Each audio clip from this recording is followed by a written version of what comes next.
Pekan ini Presiden Jokowi membuat kejutan. Di tengah polemik suksesi Tribrata I, Presiden memilih Kepala BNPT Komjen Tito Karnavian sebagai calon tunggal Kapolri. Presiden berharap Tito bisa mereformasi Korps Bayangkara jadi lebih baik.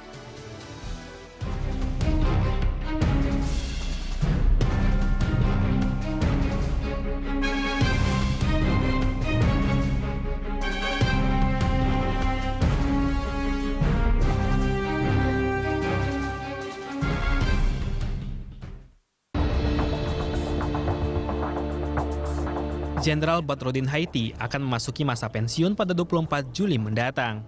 Berakhirnya tugas Badrodin membuat bursa calon pengganti sejak awal Mei lalu menghangat. Setidaknya ada 7 nama perwira di tubuh Polri yang selalu disebut-sebut berpeluang menggantikan Badrodin Haiti. Namun dinamika di tubuh Polri ada pula yang menyuarakan agar jabatan Badrodin diperpanjang. Sebagai hak prerogatif Presiden, memperpanjang masa tugas Kapolri bukan hal rumit, meski sebenarnya itu tidak pernah terjadi dalam sejarah Polri.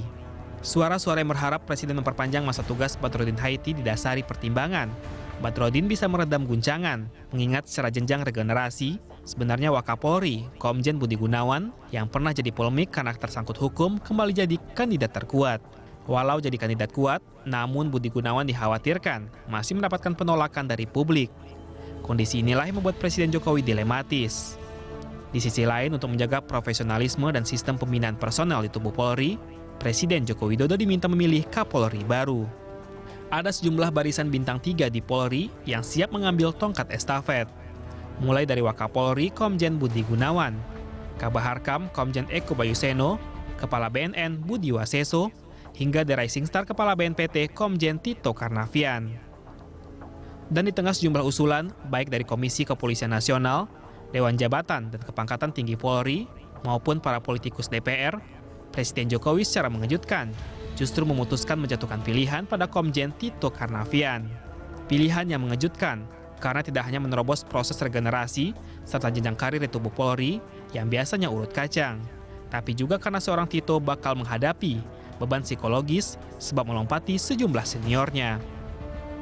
Kepastian Kepala BNPT tersebut jadi calon tunggal pengganti Badrodin Haiti pertama kali diungkapkan Ketua DPR Ade Komarudin pada Rabu 15 Juni lalu. Kepada sejumlah wartawan, saat meninjau kesiapan arus mudik di Stasiun Gambir, Ade mengakui DPR telah menerima surat resmi dari Istana terkait calon Kapolri. Dan dalam surat yang diantar langsung oleh Menteri Sekretaris Negara itu, hanya ada nama Komjen Tito Karnavian. Menurut politikus Golkar itu, dengan masuknya surat tersebut, maka DPR akan segera memprosesnya. Ade pun langsung berkomunikasi dengan Komisi 3 untuk menggelar fit and proper test yang kemungkinan berlangsung 22 Juni mendatang. Beliau menyampaikan surat tertutup, beramplopkan tertutup, dan saya buka. Presiden Republik Indonesia mengajukan satu calon untuk pengganti Bapak Badrodin Haiti yang segera akan pensiun, dan dalam isi surat itu disampaikan Presiden Republik Indonesia mengajukan Komjen Tito Karnavian. Untuk memastikan pencalonan Tito, media pun mencoba mencari informasi ke Istana. Hasilnya, staf khusus Presiden bidang komunikasi, Johan Budi membenarkan Komjen Tito Karnavian jadi calon tunggal Kapolri. Dan surat pencalonannya pun sudah dikirim ke Senayan. Menurut Johan, walau pemilihan Kapolri merupakan hak prerogatif Presiden, namun untuk pengajuan Tito Karnavian, Presiden tetap mendengarkan masukan dari berbagai pihak, termasuk Kompolnas yang juga mencantumkan Tito Karnavian dalam usulan mereka. Melalui Pak Sesnek menyerahkan surat permohonan persetujuan calon Kapolri ke DPR, di mana satu nama yang diajukan yaitu Komjen Pol Tito Karnavian sebagai calon Kapolri. Jadi sebelum memutuskan seperti yang disampaikan oleh Presiden beberapa waktu yang lalu, Presiden telah menerima masukan ya, baik dari Kompolnas, kemudian juga dari Polri sendiri, kemudian juga dari publik. Ya. Tapi perlu diketahui bahwa penunjukan calon Kapolri adalah wewenang Presiden, ya, menjadi hak prerogatif Presiden. Sebagai perwira yang cemerlang, pencalonan Komisaris Jenderal Tito Karnavian sebagai Kapolri sebenarnya tidak terlalu mengejutkan. Namun melompati 5 angkatan jelas di luar dugaan banyak orang. Sebagai Bayangkara, Tito memang punya karir cemerlang. Setelah meraih predikat lulusan terbaik Akpol tahun 1987, karir Tito terus melesat. Putra Palembang ini pernah menjadi Kadensus 88 Mabes Polri, Kapolda Papua, Kapolda Metro Jaya, dan terakhir Kepala BNPT. Sebagai abdi negara, Tito pun banyak menorehkan prestasi. Beberapa yang menonjol antara lain penumpasan teroris bom Tamrin 2016, menumpas Nurdin M. Top di tahun 2009, menangani konflik Poso tahun 2007, hingga membekuk Tommy Soeharto pada tahun 2001. Rekam jejak yang cemerlang membuat penunjukan presiden sulit disoal dari sisi kemampuan.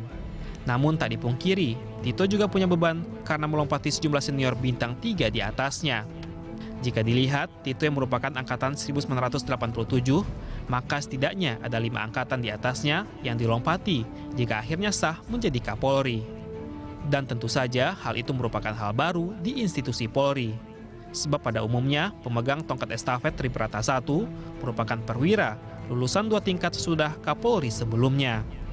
Jika melihat bursa Kapolri, selain Tito ada sejumlah bintang 3 lain yang kompeten. Mereka adalah Wakapolri Komjen Budi Gunawan, Irwasum Komjen Dwi Priyatno, Kabaharkam Komjen Putut Eko Bayuseno, Kepala BNN Komjen Budi Waseso, Kalemdikpol Komjen Safrudin, dan Sekretaris Utama Lemhanas Komjen Suhardi Alius. Tito sendiri tercatat sebagai bintang 3 termuda di kepolisian. Tak heran jika ada yang menyebut Tito bakal punya kendala psikologis saat memegang komando. Lebih-lebih ketika memerintah para bawahan yang notabene-nya para seniornya. Tapi sinyalmen beban psikologis langsung ditampik oleh Kapolri Jenderal Badrodin Haiti. Menurut Badrodin, para petinggi Polri justru mengakui kemampuan seorang Tito Karnavian. Sehingga jika Presiden memilihnya jadi Tribrata 1, maka mereka siap menjalankan perintah.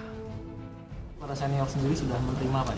Senior Pak Tito sendiri? Ya kalau dipilih Presiden ya pasti menerima, nggak ada masalah. Kita sendiri sebetulnya seluruh pejabat Polri itu kan mengakui keunggulan Pak Tito, kelebihan Pak Tito.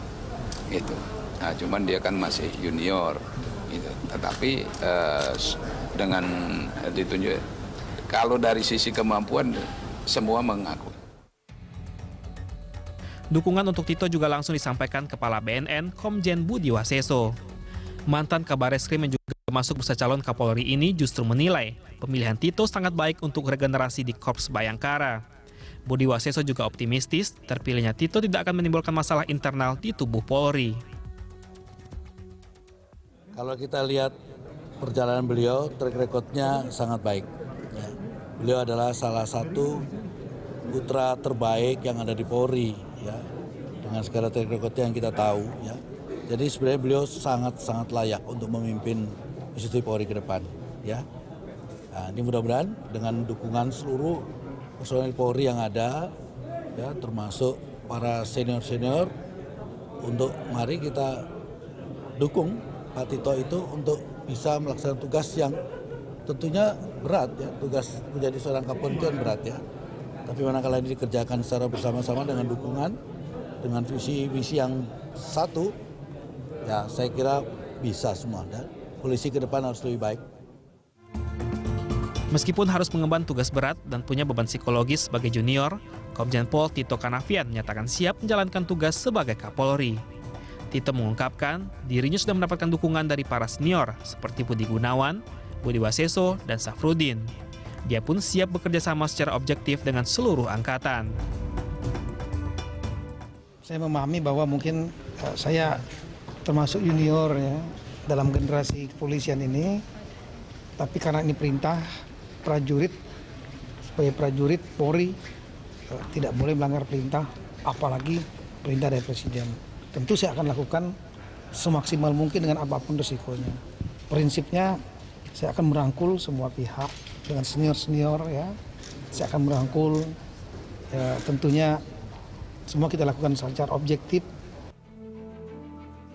Sehari setelah nama Tito Karnavian jadi pembicaraan, Presiden Joko Widodo akhirnya memberikan penjelasan. Kepada media, Presiden mengatakan dia memutuskan memilih Komjen Tito Karnavian sebagai calon Kapolri berdasarkan prestasi dan kompetensi. Jokowi mengakui pengajuan Komjen Tito Karnavian juga telah mendengarkan masukan dari beberapa pihak, seperti Wanjakti Polri, Kompolnas, dan publik. Tito pun dipilih karena diyakini bisa melakukan reformasi di tubuh Polri dan menyatukan sekat-sekat yang selama ini ada. Sebelum mengajukan ini, saya telah mendapatkan masukan baik dari Polri, juga dari Kompolnas, dan juga masukan-masukan dari masyarakat. Dan proses pergantian Kapolri ini kita merujuk pada Undang-Undang Nomor 2 tahun 2002 tentang Kepolisian Republik Indonesia. Dan saya berharap Komjen Tito nantinya dapat meningkatkan profesionalisme dan Polri sebagai pengayom masyarakat dan juga memperbaiki kualitas penegakan hukum. Kemampuan, kecerdasan, dan profesionalitas seorang Tito Karnavian telah membuat Presiden memilihnya. Jika melihat arus dukungan yang ada, diprediksi Tito tidak akan banyak menemui hambatan untuk segera menempati pos tertinggi di Polri. Seperti harapan Presiden, Tito diharapkan bisa mereformasi dan merekatkan semua faksi yang diam-diam selama ini ada di tubuh Korps Bayangkara. Sehingga Polri ke depan bertambah solid dan makin cekatan melayani serta melindungi masyarakat.